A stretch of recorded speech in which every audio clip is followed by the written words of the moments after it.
पता नहीं बाद उसने में बात कर लेना, मुझे लेट हो रहा है। ठीक है, तुम्हें कुछ चाहिए तो बोलो, लेते आऊंगा।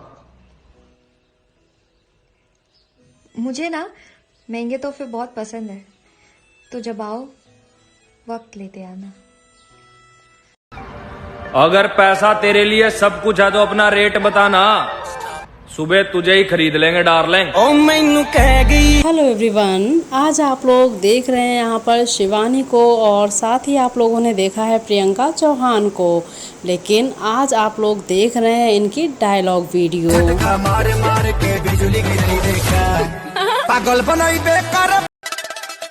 अरे आजा आजा ओए हैंडसम राजा। तो दोस्तों, कैसी लगी आप लोगों को ये सारी क्लिप्स अपने कमेंट्स में ज़रूर बताइएगा। और साथ ही अगर आप लोग ब्लॉग वीडियो देखना चाहते हैं तो इस एंड सीन पर क्लिक कीजिए और देखिए जा करके हमारा ब्लॉग वीडियो, और उस पर खूब ढेर सारे कमेंट कीजिए, जिससे मैं आपके कमेंट्स को आपके नाम के साथ में अनाउंस करूँगी अपनी नेक्स्ट वीडियो में।